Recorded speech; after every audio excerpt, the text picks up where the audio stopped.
Presiden Republik Indonesia adalah CEO dari sebuah perusahaan atau lembaga yang mengelola 270-an juta jiwa manusia.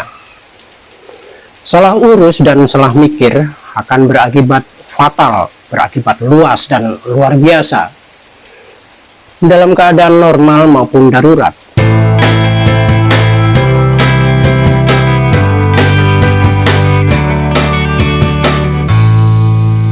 Jokowi yang menjadi penguasa sekarang ini contoh yang baik untuk kasus ini, baik dalam konteks relevan tentang bagaimana akibat-akibat dari semua keputusan politiknya yang bisa mempengaruhi hajat hidup banyak orang atau segelintir orang dalam. Juga contoh baik tentang hal-hal yang justru dikritisi dan disembunyikannya. Apalagi ketika Pratikno sebagai Mensesnek mengatakan lupa atau staf sus presiden bisa dengan naif mengatakan tidak ada dalam catatan agenda kepresidenan. Politik kekuasaan tentu tidak senaif itu dalam menghadapi berbagai isu-isu politik.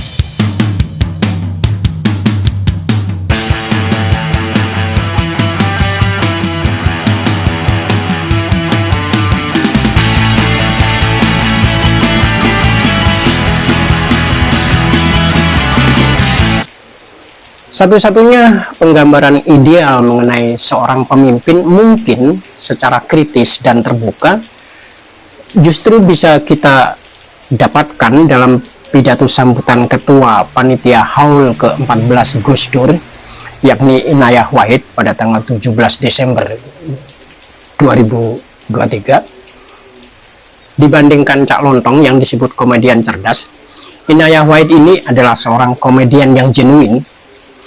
Bisa jadi karena mentornya adalah Gus Dur langsung, selaku ayahnya. Ia bisa menjadi lebih independen dan otentik. Barangkali karena tanpa pretensi. Jokowi sendiri dalam pidato pelantikan di parlemen menyatakan prihatin dengan persoalan cara kita berdemokrasi. Ini pada waktu pelantikan Presiden pada 2019 yang dinilainya kualitas demokrasi itu menjauh dari nilai-nilai etika, kesopan santunan dan adab sebagai bangsa sebuah negara berdasarkan Pancasila. Tetapi bagaimana dalam praksis kekuasaannya? Kita justru bisa melihatnya dari apa yang menggonjang-ganjingkan situasi politik kita hari ini.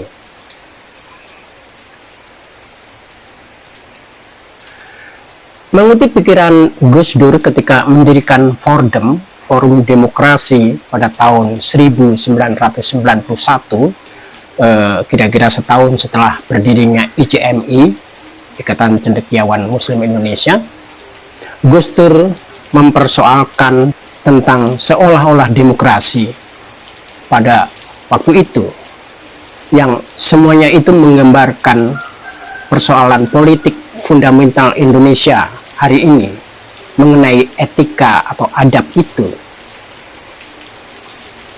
yang memang masih menjadi masalah di kalangan elit politik, bahkan pada mereka yang sedang mempunyai kekuasaan dan atau yang ingin melanjutkannya. Sementara yang disebut pesta demokrasi berkait pemilu, baik itu pileg, pemilihan legislatif dan pemilihan presiden, lebih ribut soal elektoral threshold semata, soal angka-angka menang dan kalah. Kalaupun ngomongin benar salah, konteksnya penuh bias karena didominasi oleh masing-masing kepentingan. Apalagi kini dalam kaitan menang dan kalah itu, pesta demokrasi kita sampai pada taruhan alpha sebuah mobil mewah yang berharga di atas 1 miliar rupiah.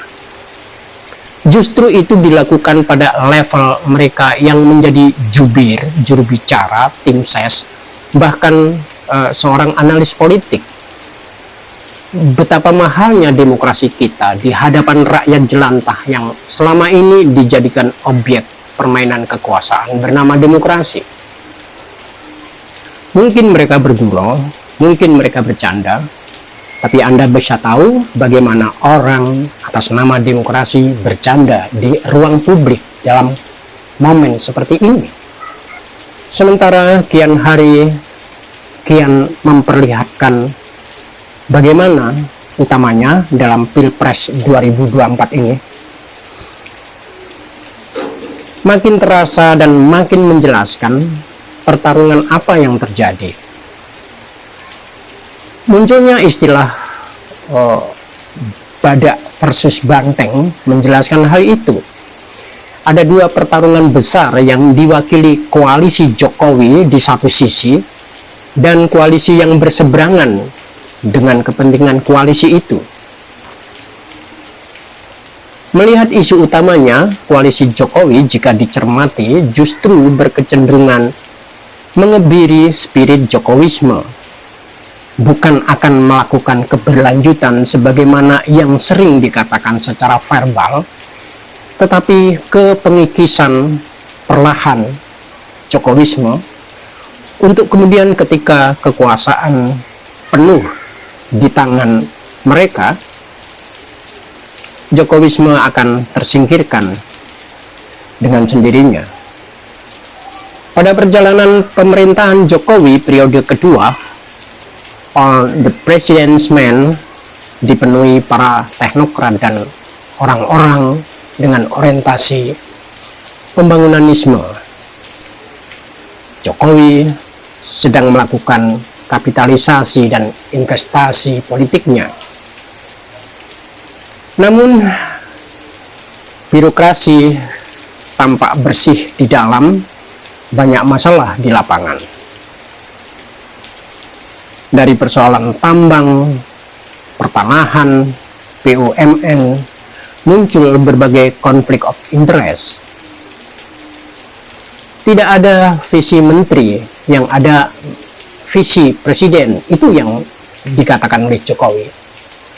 Tapi bagaimana mungkin beberapa anggota kabinetnya terjebak korupsi? Itu menunjukkan anomali.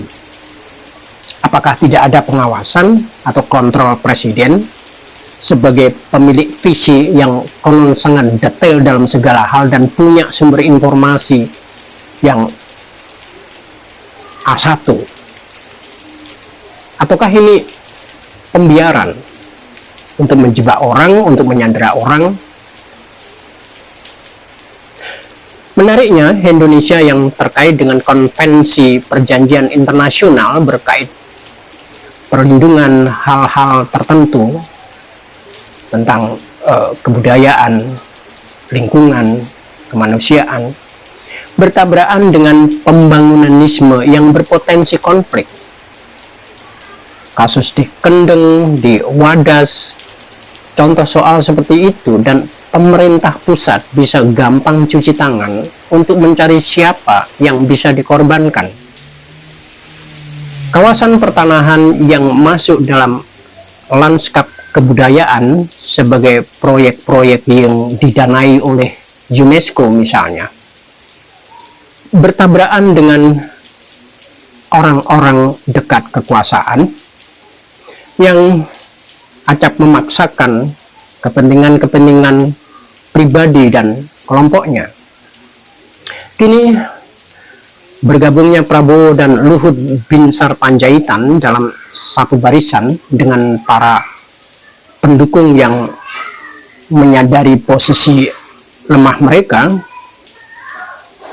sebut saja misalnya seperti SBY, apalagi Wiranto dan Agung Gumelar, hanya menunjukkan apa yang terjadi. Bahkan Titik Soeharto dari kubu Cendana kini ditahbiskan sebagai Dewan Pembina Partai Gerindra. Mungkin namanya dari Titik Soeharto akan berubah jadi Titik Prabowo lagi. Prabowo dan Luhut bukan sekedar prototipe militer, tetapi militer bekas di Indonesia, yang sejarah lahirnya dari Orde Baru Soeharto, dengan tradisi dan karakternya. Dalam survei Litbang Kompas terbaru yang tak banyak dibicarakan, elektabilitas Gerindra menjadi tertinggi, PDIP kedua, tetapi Golkar sebagai ketiga, selisihnya 2 kali lipat. Gerindra mencapai 21%, PDIP 18%, Golkar 10%. Bagaimana bisa? Karena Golkar bisa jadi mungkin sudah tidak bergigi, atau setidaknya kepemimpinan sektor pewaris Orde Baru itu berpindah dari Airlangga Hartarto yang lemah ke Prabowo yang dianggap lebih strong. Bersatunya oligarki dan kekuasaan itu menjadi nyata. Jokowi adalah tunggangan yang baik. Pragmatisme kepemimpinannya, karena itu mirip ideologi, memposisikan dirinya butuh pendukung, bukan pengarah. Perpisahan Jokowi dengan Megawati, saya kira bisa dilihat dalam perspektif ini. Di mana posisi rakyat jelantah? Itu cukup dengan bansos, BLT, impor beras sampai Juni 2024 nanti, dan seterusnya. Rakyat hanya ditanyai terus jenis-jenis ikan, tetapi tidak pernah diberikan pancing. Kapan bangsa ini mau mandiri atau bisa mandiri? Tentu saja kalau pendekatan kebangsaan dan kenegaraan itu sesuai sesanti Bung Karno, jika sudah rakyat kuat, negara kuat. A hungry man is not a free man. Mereka tidak butuh ideologi. Makanya jangan berdebat di meja makan, karena bagi orang yang tidak lapar, dia selalu mendapat posisi yang terbaik dari argumen ini, ujar Richard Whately, ahli logika, teolog, dan ekonom abad 18 dari Inggris. Dan Jokowi tahu itu dari pelajaran pertama yang didapatkannya di Solo. Memakai meja makan sebagai tempat diplomasi politiknya, termasuk dulu ketika Pilpres 2019, mengundang makan artis dan para pelawak pun. Waktu itu mungkin untuk menertawakan Prabowo sebagai lawan politiknya. Kini bisa sebaliknya.